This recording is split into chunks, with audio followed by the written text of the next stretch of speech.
The Club World Cup is over. City are not playing football for 6 weeks. The players have got 4 weeks off for a break before they return to training.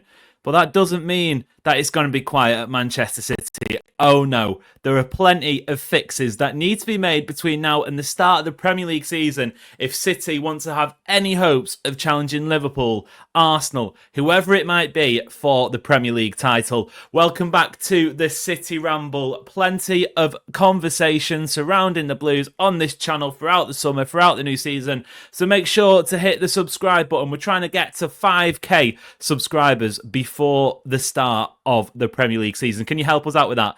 Fingers crossed.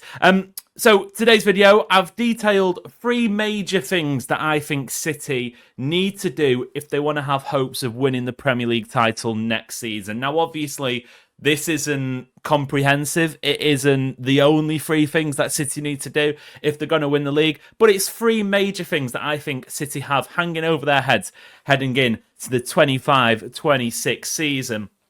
And I think the first one is nice and simple, really. The squad. The squad has got to be trimmed. I know we spent a lot of time last season going on about how City need a bigger squad. Pep needs to abandon his principles, forget 22, 23 players, whatever it might be. We need 26, new Champions League, whatever. Look, I think at times last season, even I was guilty of falling into that trap, and I know a lot of City fans were. Even Pep was guilty. He said it himself. You know, maybe he does need a bigger squad. But it's important to remember that last season was a little bit of a rogue one, wasn't it? The injuries weren't necessarily as they would be any other season, even for a season where City are getting lots of injuries. That was a special case, I felt like. And I feel like Pep Guardiola's obviously come out and said, there's been reports as well that City's squad is going to need trimming. I think off the bat, the players that weren't at the Club World Cup, Kyle Walker, Jack Grealish, James McAtee, Calvin Phillips, they're gone. I would be gobsmacked if any of them are in the City squad for next season. But I think you've even got to cut some of the players that were in the Club World Cup squad. As frustrating as some people might find it, because he looks like a talented player, I don't think there's a spot in the squad for Claudio Echeverri. I think he's probably going to go out on loan. Don't get me wrong, if he sticks around, I wouldn't hate it, but you're looking at the registration rules, the homegrown quota. Maybe he falls underneath it because of his age. I don't know, but even still, you move backwards a little bit. The midfield, do we see Ilkay Gundogan? Does he move on? There's been talk linking him to Turkey, and if you look at the number of spots in midfield, maybe there isn't room for another midfielder. Kovacic wasn't at the Club World Cup because he's undergoing surgery. He's talk about him not being back until September.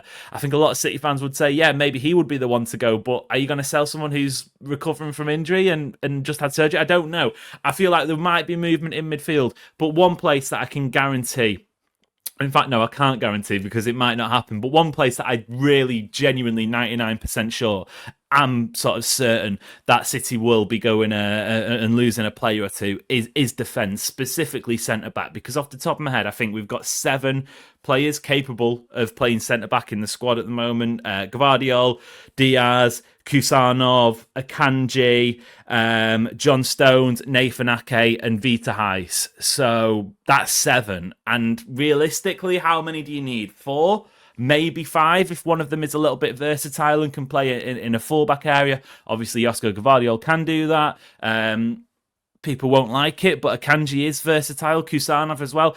Look, I think you're looking realistically at one of maybe 2. I'd be surprised if it's 2, but we'll come back to that for the final point. One of Nathan Ake, John Stones, or Manuel Akanji leaving. With Akanji, you've got higher resale value because he's got a couple of years left on his contract. With Nathan Ake and John Stones, there's less of that because they've both got 1 year left on their contract.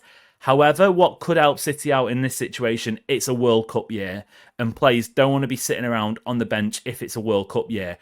The issue that City have here, the 2 players that are out of contract next summer are both homegrown players, and City's homegrown quota is a little bit of a problem. So they kind of need to get rid of foreign-born players, but the foreign-born players they might get rid of maybe aren't the ones that you'd look to move on. I don't know. I'm just sort of putting across the facts at the moment, not necessarily sharing an opinion, but the bottom line is the squad has to get trimmer, and I think it's probably going to be coming. at the back. The second point that I think City need to fix before you can even start thinking about challenging for the title, and by this I don't mean necessarily winning the title or being title favourites. These are the things that I think City need to sort just to get into the conversation, and it is the goalkeeper situation. Now, before you start running to the comments or start calling me this or start saying Edison out, blah, blah, I'm not saying that City need to go out and spend 60 million quid on a brand new goalkeeper. Maybe they do. I don't know. That's not necessarily the point I'm making. But like with Ake and Stones, Edison's out of contract next summer. Ortega's out of contract next summer. Personally, I don't think that is conducive to a successful team having two goalkeepers where it's the position where, mentally you've got to be locked in the most. You've got to be concentrating. Your head's got to be in the right place. And personally, I don't know if Edison's head was necessarily in the right place last season. Look, there might have been stuff happening off the pitch. We never know. We can't necessarily assume. But there were some errors. There were some mistakes that he's not necessarily used to. In my opinion, I've said this on plenty of other videos as well. He's the greatest goalkeeper that City have ever had. People claiming that he's cost City trophies or City would have had 4 more Champions League titles than they do. It's just nonsense. I've been pretty disappointed at some of the reaction and some of the abuse that he's been getting on social media this week. However, we can still have a fair and honest debate about him. If Edison's sticking around at City next season, that's fine. I would rather he did so signing a new contract. I think he's 31, is he? Turning 32 this season, maybe. Commit your future to City. Get your head in the right place and say, yeah, this is where I want to play my football. I don't think, same with Ortega, who has sort of said perhaps maybe he could look at leaving this summer. There was some ambiguous quotes from the Club World Cup where he was saying something along those lines. How can you have 2 goalkeepers who are just completely out of contract next season? Maybe you can, I don't know, but it just doesn't feel right. So I think City need to make sure that their goalkeeper situation, including the starter, including the backup, going into next season, obviously you've got Bettinelli there, who is also out of contract next summer, but that's a bit of a different case.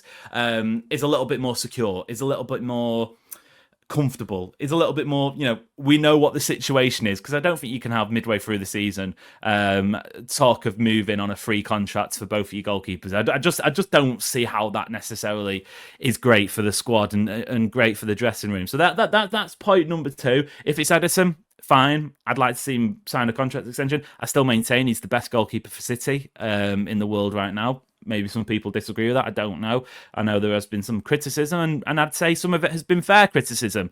I think a lot of it has been unfair. And Ortega as well.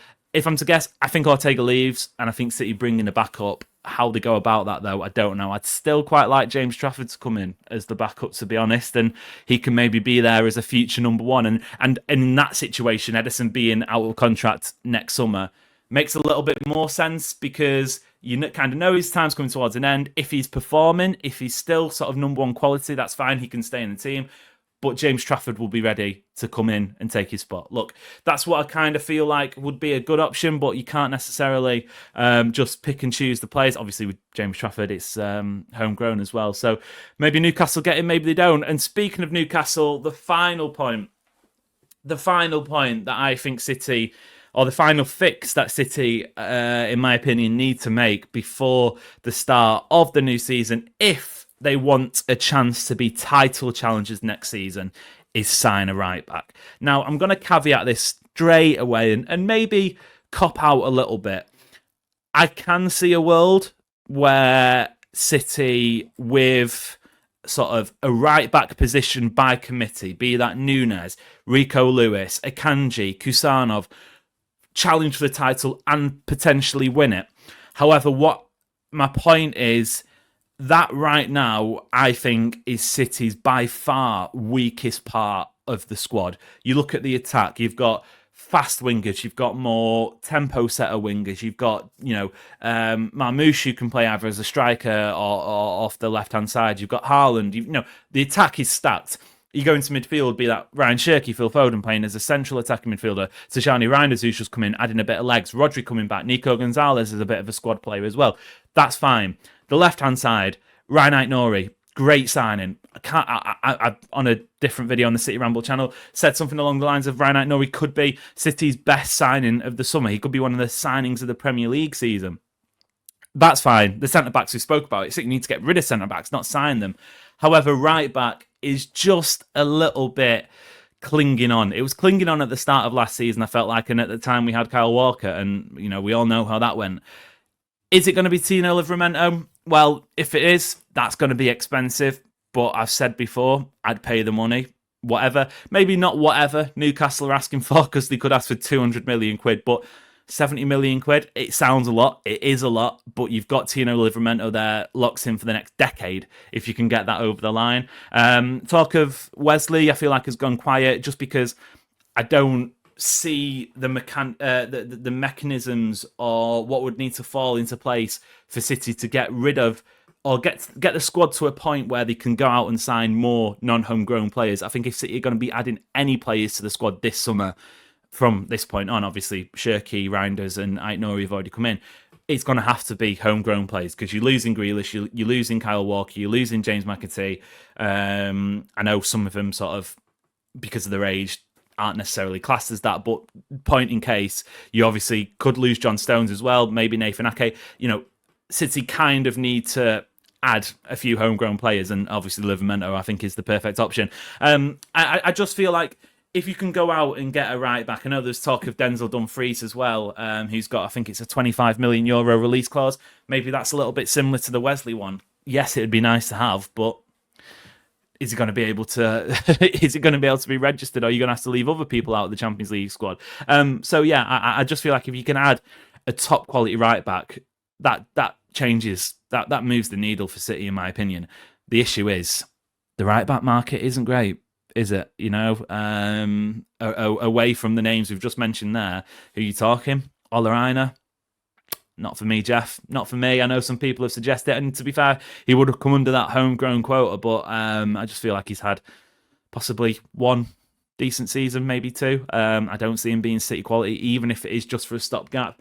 Apart from that, where you go in Munoz at Crystal Palace, I like it, but again, I'd like to see it for a little bit longer. So that's kind of where I feel like City's summer is at, where City's summer needs to go, where City's summer would go from an 8, a 9 out of 10 before the Club World Cup, bringing those players in. Probably an 8 out of 10 if we're being honest, because you do need outgoings to make it a 10 out of 10. But I feel like if we can tick these boxes, if we can get the squad trimmed, if we can sort the goalkeeper situation out, and if City can sign a right back, preferably in my opinion, Tino Livramento, that is an unbelievable summer. So over to you, Hugo Viana. Let's see what you've got, and can we get City into a position where maybe, fingers crossed, they will be title challengers next season? Could you imagine that after the season we've just had?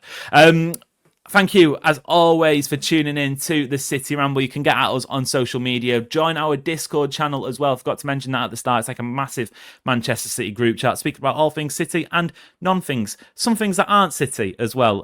Nearly messed it up at the end. But as always, it's been a pleasure, and we will see you later.